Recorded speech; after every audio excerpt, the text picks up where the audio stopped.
udah diambil rotinya habis. Ya nggak keren nggak kerekam.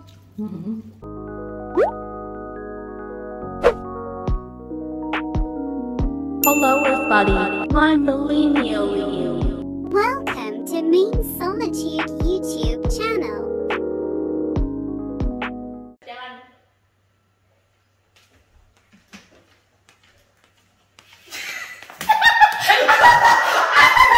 What the fuck? Woi, lu diam! Keren. Lu diam!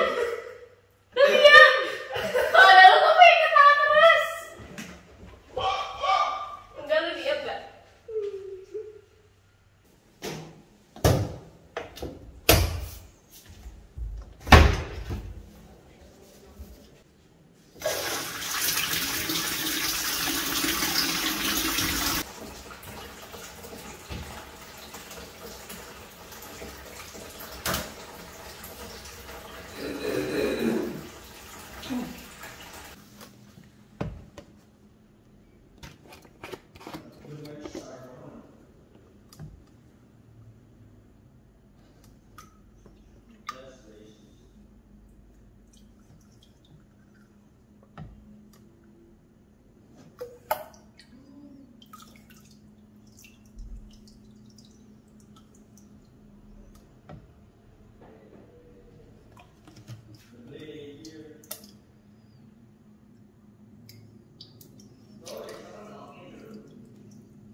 Island boy.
Anjing. Kayaknya gua tutup.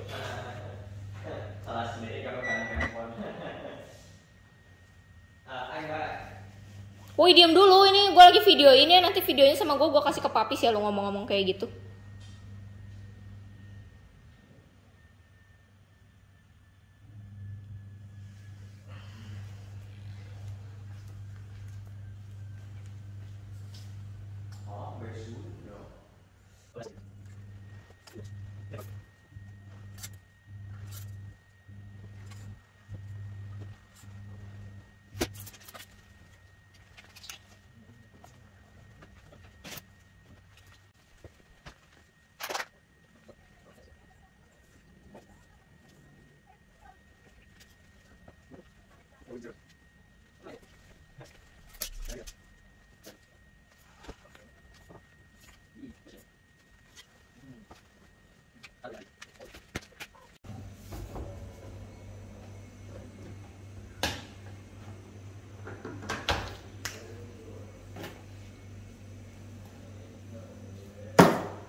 membelinya, James ini meminta George agar Porsche miliknya ini dimodifikasi dengan tambahan motif. Penambahan nomor 130 di kap dan mobil dari strip pada bagian belakang dan julukan Little Bastard pada bagian kap mesin nyala. Dan setelah mobil tersebut diserahkan ke James, dan di saat inilah si James ini bertemu dengan Alec Guinness, seorang aktor Hollywood juga yang memang dikenal dengan perannya sebagai Obi-Wan di film Star Wars. Nah, di pertemuan ini entah kenapa si Alec itu pun ya udah kayak guyonan aja ketawa dia. Jadi berkata bahwa itu hanyalah bualan belaka dan jelas James ini tidak mempercayai lah itu firasat kawannya kan. Dan seminggu setelah pertemuannya dengan Alec, tepatnya pada tanggal 30 September tahun 1995, James dan Rob Futter surat tilang karena melanggar kecepatan. James pada saat itu nggak begitu menghiraukan surat tilang itu karena memang James yang masih dengan pemikiran pertamanya bahwa dia ini akan mengebut untuk mengetahui karakter mobilnya ini, tapi ternyata naas selama 30 menit kemudian pada saat James sedang berada di kecepatan sekitar 136 km per jam, cepat kali. Nah dari sini bisa kalian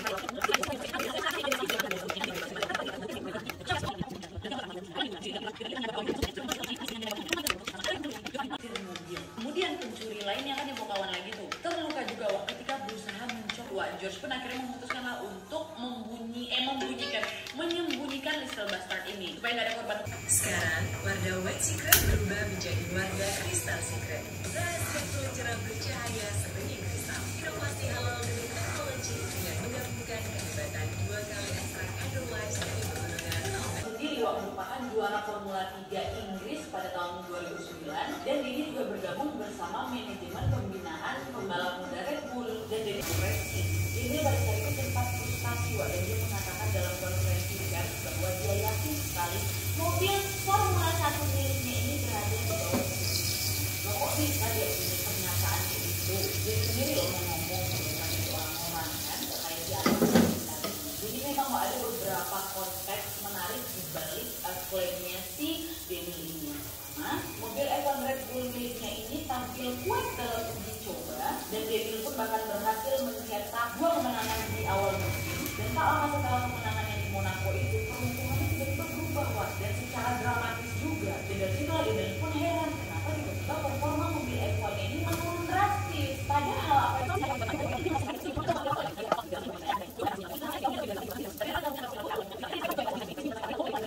gangguan teknis tadi mah yang latar belakang tadi ya dicek lagi kan ada tuh kayak yang orang-orang suka periksa-periksa mobil itu apa sih namanya lupa gua ya gitu lah pokoknya dia menepi itu dicek nggak ada apa-apa gitu kan karena ada juga itu cerita ini nanti lah yang aku ceritain waktu kisah horor ya soalnya ada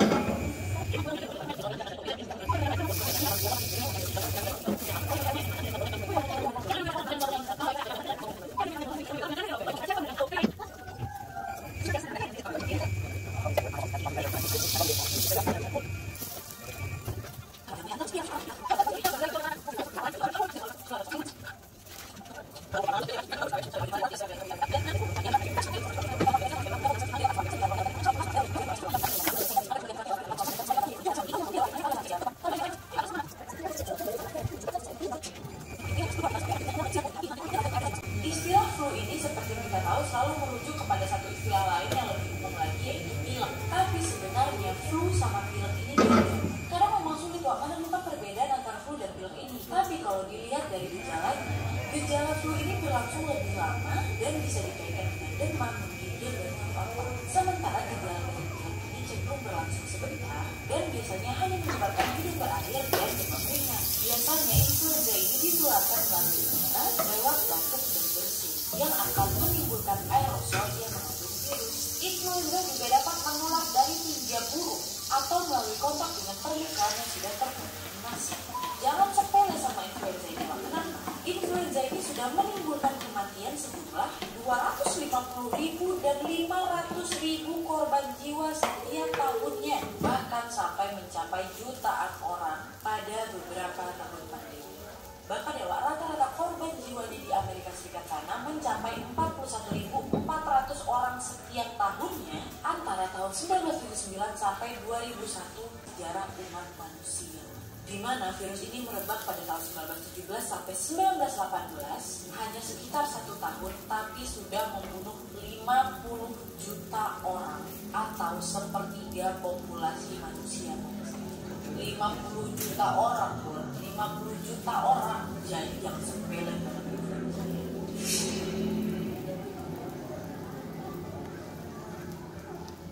Yang kedua, HIV. Virus HIV diyakini pertama kali ditemukan di Kinshasa, Republik Demokratik Kongo pada tahun 1920 lalu. Ketika dilaporkan adanya penyebaran infeksi virus yang bernama virus HIV dari simpanse dan gorila kepada manusia. Dan pada saat itu, kasus kematian mendadak dengan gejala khas hilang dan dianggap tidak menjadi ancaman. Kemudian keresahan kembali muncul di tahun 80-an, di mana tepatnya pada tahun 1981 ditemukan infeksi paru yang sangat jarang yang disebut PCV pada 5 orang homoseksual yang sebelumnya tidak memiliki masalah kesehatan di Los Angeles. Pada saat itu pula bersamaan, New York dan California turut melaporkan adanya jangkitan kanker ganas yang disebut dengan sarkoma Kaposi. Penyakit ini juga menyerang sekelompok pria homoseksual. Penyakit yang dilaporkan tersebut ternyata memiliki cara pun dilakukan untuk menghentikan penyebaran penyakit mematikan ini. Tapi sayangnya setiap tahun jumlah kematian akan penyakit ini terus meningkat. Untuk itu di tanggal 1 Desember 1980 lalu,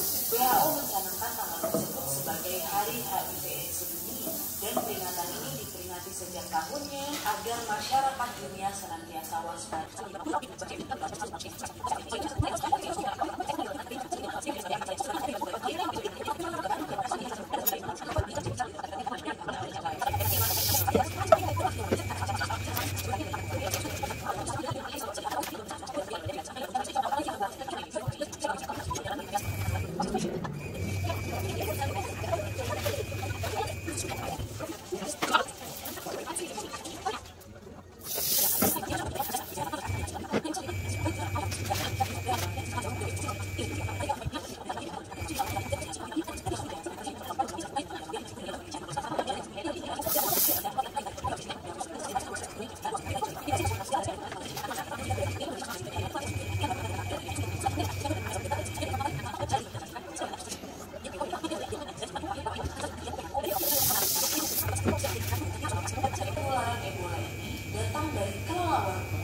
Sebagai pembawa virus Ebola, Ebola pun menular ke manusia lewat kontak langsung dengan darah, sekresi, organ, atau cairan tubuh lainnya di hewan yang sudah terinfeksi. Selain kelelawar buah tadi, ada juga hewan lain yang gorila, simpanse, monyet, antelop, hingga landak.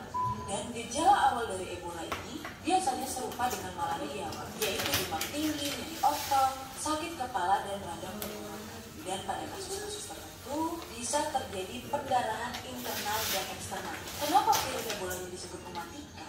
Karena memang sebenarnya yang bahaya itu bukan virusnya, melainkan sistem kekebalan tubuh manusianya. Saat terinfeksi virus Ebola, imun tubuh bereaksi merusak terhadap tubuh. Pembuluh darah menjadi lemah dan rentan bocor. Namun jauh sebelum itu, virus Ebola ini sudah terlebih dahulu menggerogoti kekebalan tubuh manusia. Itulah kenapa Ebola ini bisa begitu mematikan. Karena virus ini menyerang interferon yang bertugas memberikan sinyal kepada tubuh ketika ada penyusup yang lagi masuk ke tubuh. Nah, si Ebola ini membajak proses pelaporan interferon tadi dengan menempelkan protein sehingga messenger tadi tidak bisa masuk ke sel. Akibatnya imun tubuh tidak menyadari adanya ancaman Ebola. Dan itulah akhirnya virus ini bebas berkeliaran menghancurkan tubuh. Kemudian darah akan menekan keluar lewat pori-pori lubang lainnya yang ada.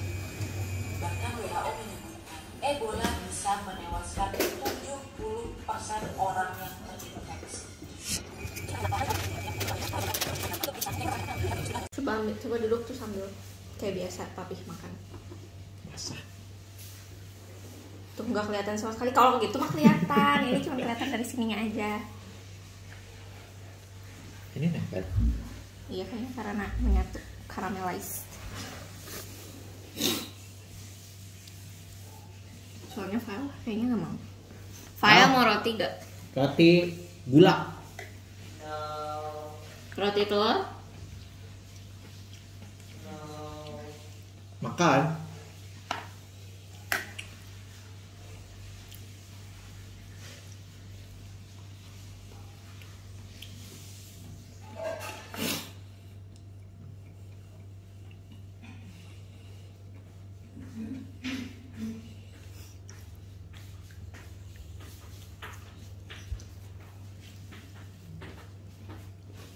misalnya ngasih tahu Selasa ada buat vaksin di Rohana udah penuh. Oh, Rohana sih.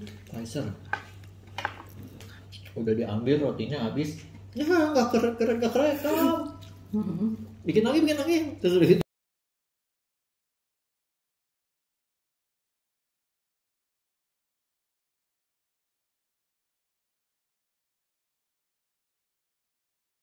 Sunda Pajajaran yang berumur lebih tua daripada legenda kerajaan Mataram Islam ini sudah ada sejak abad ke-16.